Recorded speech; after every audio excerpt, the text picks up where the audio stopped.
All right, we are at the end of January, which means you have finished 1/12 of the entire Bible. You just have to do this 11 more times and you'll be through the entire Bible. So congratulations. You're getting really close to 10%. Just a few more days and you'll be at 10% of the entire Bible. I hope you enjoyed Genesis. It's one of my favorite books. It's got some amazing stories in it. And Job, it drags on a little bit for me. I don't enjoy that quite as much as Genesis, but it has a great overall story. Today I'm pretty much going to talk about Genesis, and then I'll probably tack on a Job video at the end of this. But first of all, we talked about creation last time, but I'm going to say a few more things about creation because it's so foundational, it's hard to be brief on it. Did you notice in creation that God saw what he had made and called it good? It says 7 times that God saw. The reason I want to kind of point this out is because throughout the Old Testament, a lot of times the Bible attributes to God things that we would normally think of, from the humans anyway, coming from our senses. He smells things, he sees things, he hears things. And so I think that it is important to notice these things because many people have a hard time seeing God as a person. And so when we see these things, it helps personify God. So personification, as you know, means that when you take something that is not a person, like an inanimate object, and give it the traits of a person, with God, he is a person, but it's almost like we have to work at personifying him so that we see him more as a person. So when I see things that we would normally attribute to a person or to senses that people have, then I like to point those things out or notice them. He saw something, and even though he already knew what was there because he had made it, he had it in his mind exactly how it was going to be before he even spoke it into being, right? But still he looks at it and evaluates it by what he sees. I also want to look at God's motive for creation. In Acts 17:27, it says his purpose, it's talking about creation here, and then it says his purpose for creation was for the nations to seek after God and perhaps feel their way toward him and find him.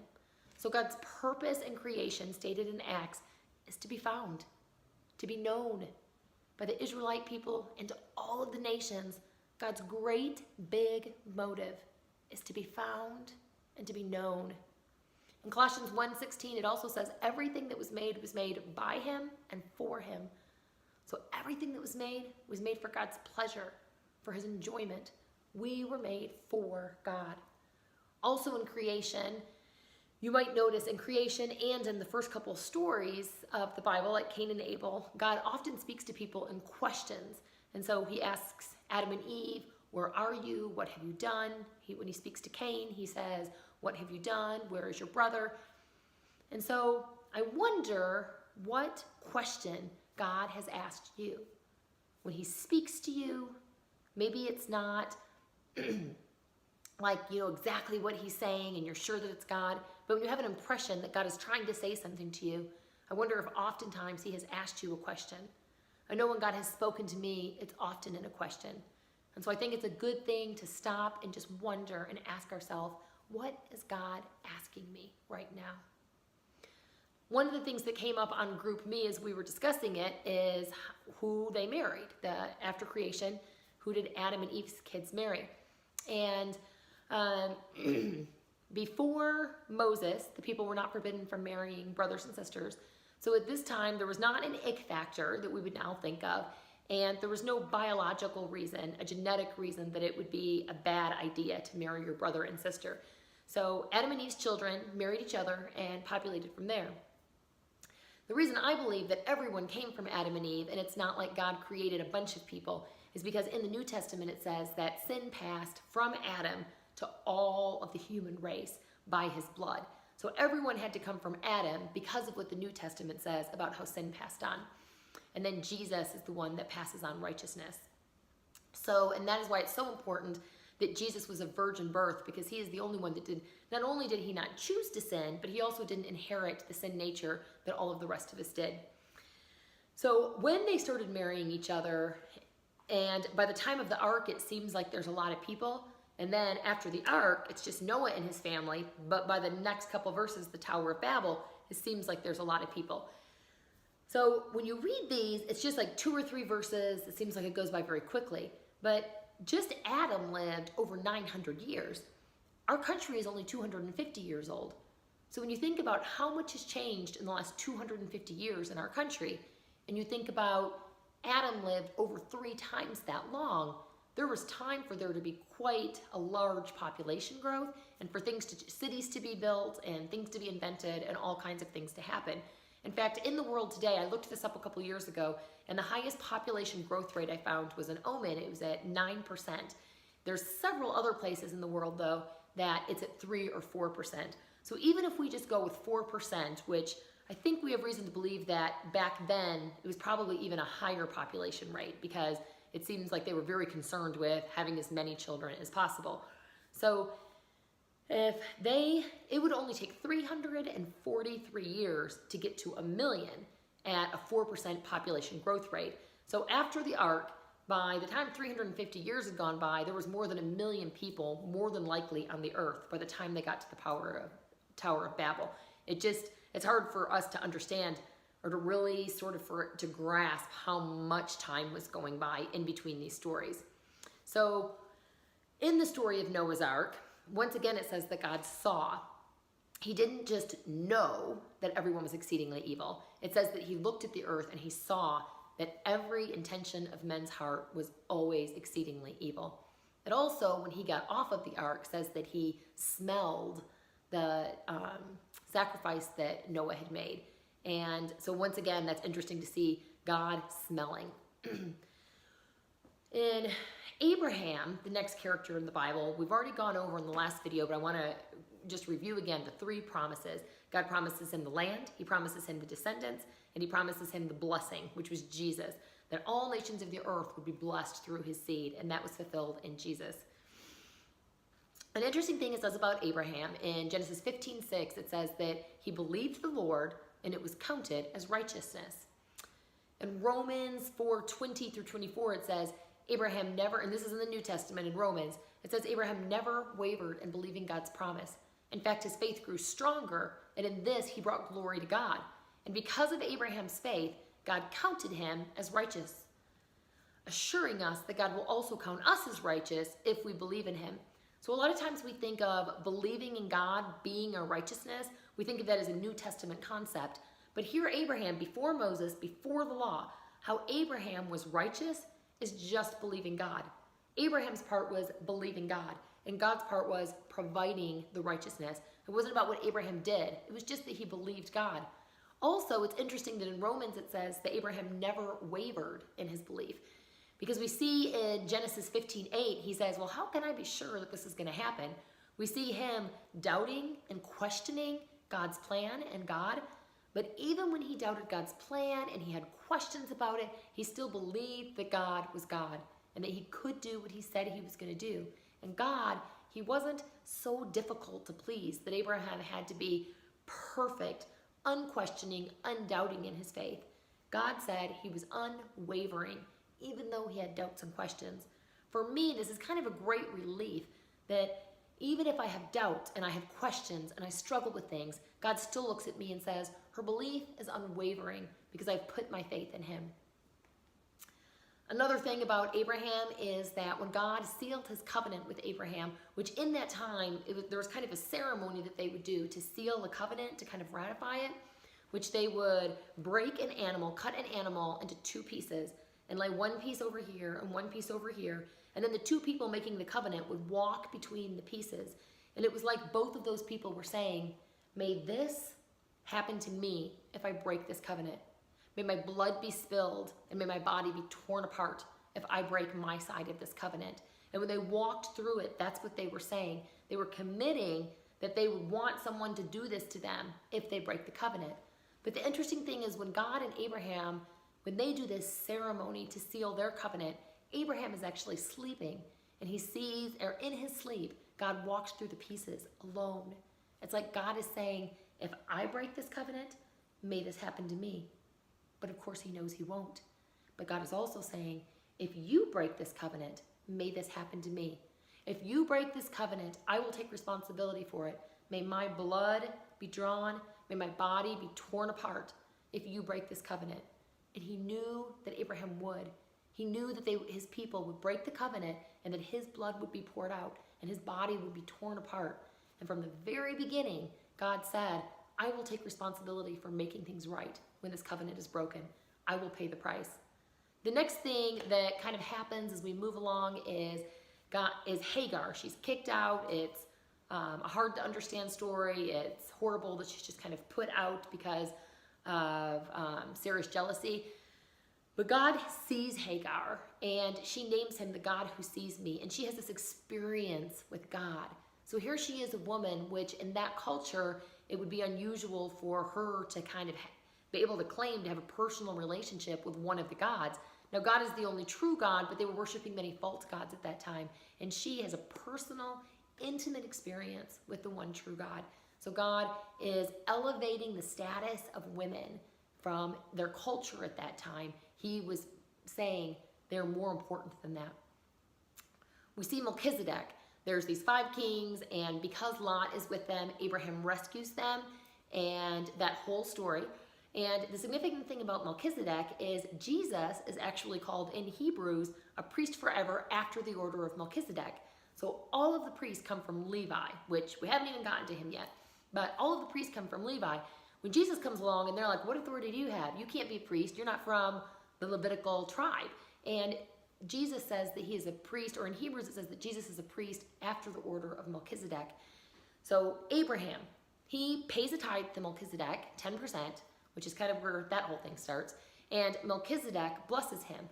In that culture, when that was done, that was Abraham recognizing Melchizedek as a spiritual authority over Abraham. So Abraham is putting Melchizedek kind of ahead of him spiritually, saying he's a spiritual authority. And Jesus is saying, I'm a priest after the order of Melchizedek. And all of Levi was in Abraham when Abraham recognized Melchizedek as a spiritual authority. So why is this significant? Because Melchizedek was a Gentile. He wasn't of Abraham's seed. And so the type of priest that Jesus is wasn't just for the Jews. It was for the Jews, but it was also for the Gentiles because it was a spiritual authority that preceded the Levitical priesthood. There's a whole bunch more about that in Hebrews 7. It's kind of a confusing chapter in Hebrews 7 where they kind of walk you through this argument, but it's pretty cool if you want to look that up. Then we see Sodom and Gomorrah. I think a lot of times this is hard for people because God wipes out an entire city, including women and children. And the Bible says once again that God looked on it and he heard the outcry was great. What do you think it means by that? This outcry was great from Sodom and Gomorrah.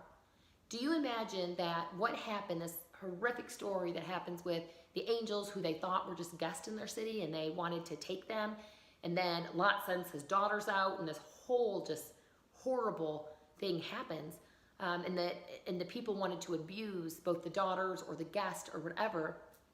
Do you imagine that that's the first time that's happened?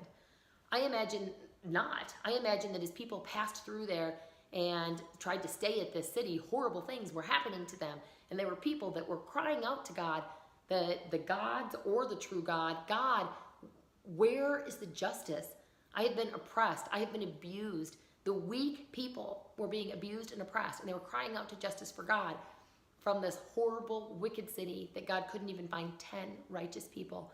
And so when God sent down fire and this whole city was destroyed, it was not innocent people who were destroyed. It was an act of justice that people were crying out for. I think if you think that human life, the loss of human life, is the greatest evil, it's the worst thing that can happen, is the loss of human life, then many stories in the Bible are going to be difficult. I think we're sort of just taught that the sanctity of life is the most important thing. But what if, just what if God's glory, God's honor is the greatest, most important thing, and the greatest evil is rejecting God, abandoning God? If that is true, if it is more evil to dishonor God and reject him than the loss of human life or human suffering, then it makes everything in the Old Testament a lot easier to understand. You won't wrestle quite so much with all of these stories if you can just at the very beginning or at some point wrap your head around the greatest evil being basically God's suffering rather than the human's suffering. We were created for him, not the other way around. God wasn't created for us to serve us and make us happy. We were created to bring him pleasure. And so when the humans aren't serving their purpose and the humans are going against their purpose, what is the greater evil? The people being killed or this injustice going on? And it's just something to think about. Also, Abraham takes Isaac up on a hill. Another really hard story to understand. I think the Bible does say that God was testing Abraham. God knew what was in Abraham, but he was entering into the moment. Maybe he was showing Abraham what was in Abraham. I think the other thing God was doing here, though, is he was showing Abraham another picture of his plan. Remember before Sodom and Gomorrah, he asked the question, the kind of rhetorical question, should I not show Abraham what I'm going to do? He's my friend, so shouldn't I show him exactly what I'm going to do? And then we see this story where God tells Abraham to take Isaac up on a hill, his son, and sacrifice him up on a hill. It's like God is saying, Abraham is my friend, so I want to show him my great big plan. I'm going to show him what I'm going to do when I take my son up on a hill and he is sacrificed. And when Abraham gets up there and gets ready to kill his son, then God says, no, no, no, take this lamb instead, because I'm going to provide the sacrifice and I am going to make the way for us to be right, for our relationship. You're not going to sacrifice your son. Also, in the surrounding nations at that time, it was common to sacrifice their children on fires to the false gods. And I think this was also God's way of saying he had Abraham almost do it, but then in stopping him, it was like this very visual and visceral experience where he shows Abraham, this is not what we're going to do. That is not what I'm going to require of you. These other false gods, people believe that you have to sacrifice your children on altars to be right with them. But with me, I'm going to sacrifice my son on an altar to be right with me. And I don't want you doing that.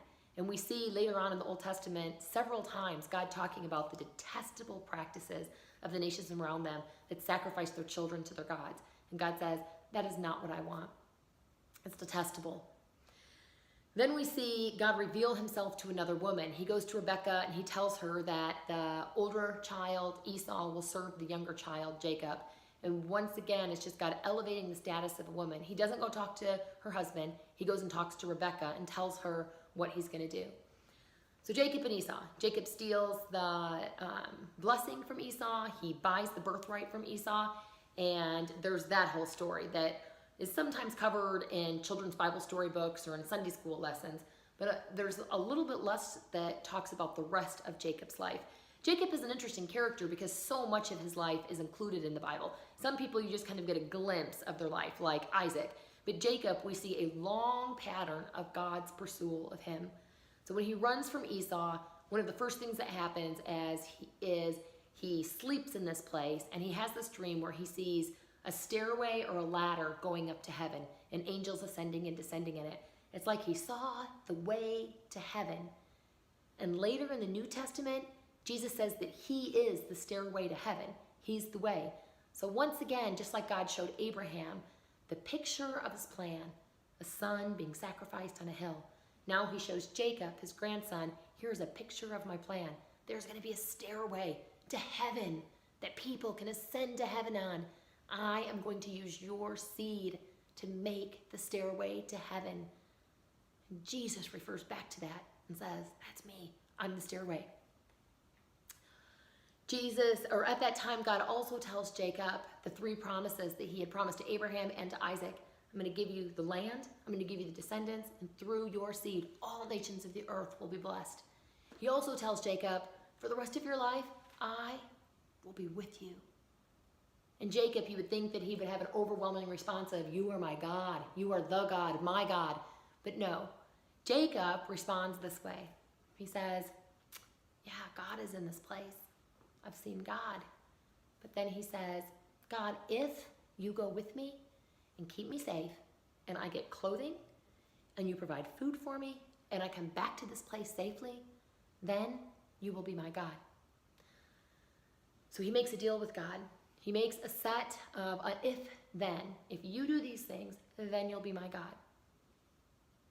You would think at that point, God could have just said, I'm going to go with Esau then. Like, I've shown you a picture of my plan. I've come to you and made you these promises. But Jacob still doesn't really want to commit to God. He asks God to go with him and protect him, but he doesn't make God his God. And from there we see Jacob. He always refers to God as the God of Abraham, the God of Isaac, the God of my fathers, and son of my God. And so from there he goes and he spends those years with Laban and he gets married. And after he's lived with Laban for years, God comes to him and he says, Jacob, go back to the land of your fathers and I will be with you. God calls him back to the place where Jacob had said, if I come back to this place, you will be my God. Now God is saying, I want you to go back to that place. I've provided for you here, but I don't want you to stay here because I want our relationship to go into a deeper place. So God tells his wives, if the God of my fathers had not been with me, your father Laban would have harmed me. And he also says, the God of my fathers has given me everything I have. So he recognizes God as his protection, and he recognizes that God is his provision. But God is still not his God. He's had experiences with God. He's recognized that God has protected him and given him things, but he has still not made God his God. God is still the God of his fathers. Then he has a dream, and God gives him these instructions for the speckled and the streaked flock. This wasn't really a scientific thing. It was God showing him what he was going to do, and God blessed him through that. So he follows the instructions of God. Once again, he's having experiences with God. And God comes to him and says, I am the God of Bethel, where you anointed a pillar and where you made a vow to me. Go back to your native land. So God, when he came to him, he didn't say, oh, it's me, the God of Abraham and Isaac. That's what Jacob called God. He goes to him and he says, I am God, the God of your experience, the God of Bethel, where you put up an altar. Come on back and let's go back to that place where you said I would be your God. You see God pursuing him, wanting more with him. And then Laban even says, the God of your fathers told me not to harm you. Laban knows. All the people around him know that God is his father's God. And Jacob says, the God of my fathers has seen my hardship. Once again, God is his provision. God is his protection. He's had experiences with God. He knows that God sees him, but he's still the God of his fathers. The first time we see Jacob seeking God instead of God pursuing Jacob is when he's scared to death. He's about to meet up with Esau and he's afraid Esau will kill him. And he says, oh Lord, I am afraid. Save me. You have said that you will make my descendants like the sand of the... And then he goes on and he reminds God of God's promise and says, oh God, save me, protect me. Right after that, we read about him wrestling with God. And, I don't know exactly what happened there. It's very hard to wrap your brain around that story. But I know that he wrestles with God and God changes his name to Israel. He's reunited with Esau. And then right after that, he sets up an altar and calls it El Eloi Israel, which is God, the God of Israel.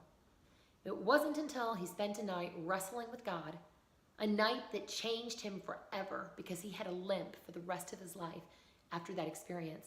But it wasn't until he wrestled with God all night that he called God the God of me, the God of Israel, which is the new name that God had given him.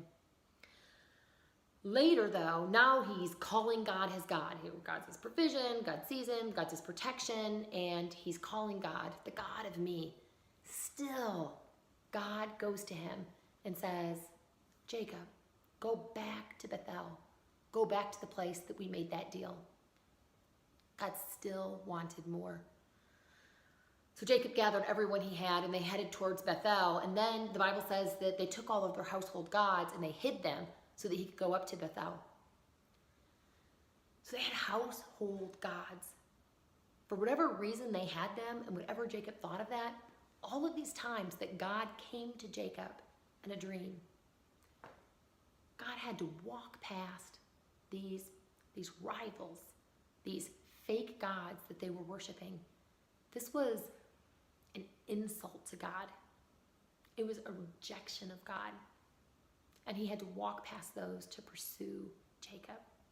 Jacob, who was allowing this and maybe participating in this. And God, I don't understand why he tolerated it. But he walked past the foreign gods over and over again to come to Jacob in dreams and to talk to Jacob and to say, I want you. I want a relationship with you. I want more. I think there was another reason. I think there was two reasons that God wanted Jacob to go back to Canaan. I think one was this, what we're talking about. He wanted more. He wanted a more intimate relationship with Jacob in that time. I think there was another reason though, because God had this great big plan where Jacob would have Joseph, and Joseph would be sold into slavery, and they would all go to Egypt, and then God would use Moses to deliver them from Egypt, and they would come back to Canaan, and Joshua would lead them into the promised land. He had this whole big plan where this whole nation was going to go into the promised land, and the whole rest of the story was going to unfold that would eventually lead to King David and Jesus. And he needed to get Jacob back into Canaan for the whole rest of the story. So he had this big plan that would change the world forever, and he needed to get Jacob into place for that. But at the same time, he was intimately concerned with where Jacob is, because it affected his relationship with Jacob, because of the deal that they had made. So he goes back to Bethel and he builds an altar, and this one he calls El Bethel. That's what he calls the altar, the God of Bethel, the God of my experience. And after that, after he's wrestled with God and he's come back to this place, for the rest of his life, he always refers to God as the God of Israel, the God of Jacob, my God, the God of Bethel, where I had an experience. And until the very end of his life, when he's giving blessings to his sons, he refers to God again as the God of Abraham, Isaac, and Jacob.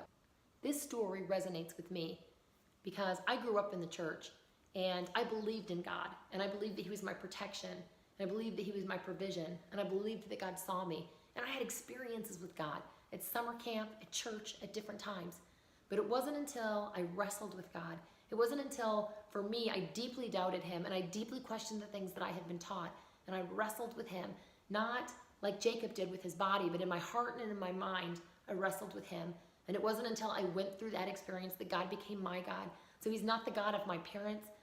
He is, but he's not just the God of my parents. He's not just the God of my Sunday school teachers. He's my God. He's the God of Kim, the God that came to me in my experience and pursued me and pursued me and pursued me until finally I turned towards him. So that's Jacob. Esau, his brother, we don't get nearly as many details about him, but we do know that it does mention that while Jacob and his descendants are in Egypt in slavery, God had blessed Esau, and Esau had already become a great nation, and they had kings and kingdoms long before Jacob's descendants had kings. So we're going to look at a family tree chart and go from there. So here is a family tree. You can see Terah had Haran and Abraham. Haran had Lot, and the daughters that slept with Lot, their descendants became the Moabites and the Ammonites. And Abraham had Sarah and Hagar, who had Ishmael. They became the Ishmaelites. And Keturah, he married late in his life after Sarah died. Her descendants became the Midianites. And with Sarah, she had Isaac. Isaac married Rebekah. They had Jacob and Esau. Esau's descendants became the Edomites. And Jacob, whose name changed to Israel, had these 4 wives, these 12 sons. One daughter is mentioned, Dinah. And these 12 sons become the Israelites, or the 12 tribes of Israel, the Israelite nation. And so that leaves us with the whole book of Genesis. We have Adam and Eve in creation, Cain and Abel in the fall, Noah in the flood, the Tower of Babel. Abraham married Sarah and they had Isaac, married Hagar and had Ishmael. Isaac married Rebekah. They had Jacob and Esau. And Jacob married Esau, Bilhah, Zilpah, and Rachel. 12 sons. Levi is the priestly tribe. Judah is the one Jesus comes from. Joseph gets sold into slavery. And through Joseph being sold into slavery, the entire nation of Israel is rescued from a famine. And then his sons Manasseh and Ephraim get elevated to the status of sons instead of grandsons by Jacob. And that's where the nation of Israel comes from. At the end of Genesis, they're in Egypt, where they stay for 400 years before the book of Exodus opens. And the book of Job happens sometime in the middle of Genesis. Different people disagree with kind of exactly when that happened. So here's the thing about this family tree and about this chart. All of these people are on this chart. These people who are on this family tree, they're on here. They made it on the board. Sarah was a barren woman, which means that in that time, a woman's value was almost completely based on how many sons they could give their children. And she lived most of her life as a barren woman with that as her reputation. But she is, from her blood, Jesus came. He was going to save the whole earth.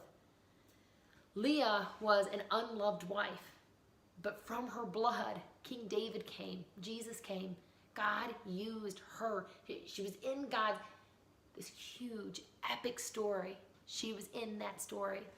Tamar, she had this scandalous story of shame, but she too ends up in Jesus' family tree. Jacob lived 14 years of his life estranged from his family, at least 14 years of his life estranged from his family, but he ends up being on this chart in God's great big story. Joseph, he ended up spending a lot of his life in prison, and he faced the betrayal of his brothers, and yet he ends up in God's great big story. All of these people, some of them we see more than other, of their intimate, personal, unique relationship with God. And you see God entering into their story. But there's something else to this, and that's that they are entering into God's story. They're not just entering into it, they literally are God's story. Like this is God's story, and their names are on it. They become God's story. So God, he has intimate, personal relationships with the people, but his plan for them is infinitely bigger than that intimate relationship. The same thing is true of us. God enters into our story. He enters into our moments, and he is intimate with us. We each have these intimate, unique, personal relationships with God where he is drawing us closer and closer, and he is pursuing us into a deeper relationship with him. It's intimate. It's personal. But his plan for us, for me and you, it is infinitely bigger than that personal relationship. We are the bride of Christ. And right now, we literally are God's story. My life is God's story. Your life is God's story. So we have these intimate relationships with God, but this God who has a plan for us that is intimately bigger than that relationship.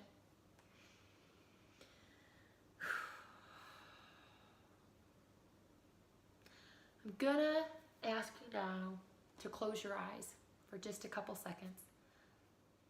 Go ahead, everyone, just close your eyes. And I want you to, we're gonna use what we know is true with our imagination and imagine something. We know that God sees us, right? So I want you to remember the last time that you opened up your Bible or opened up the Bible app and did your Bible reading for this group. Just remember when it was, where it was. Picture it. Now I want you to imagine God looking at you. God seeing that moment. Imagine the joy he felt that you were turning to his word. Imagine the look on his face.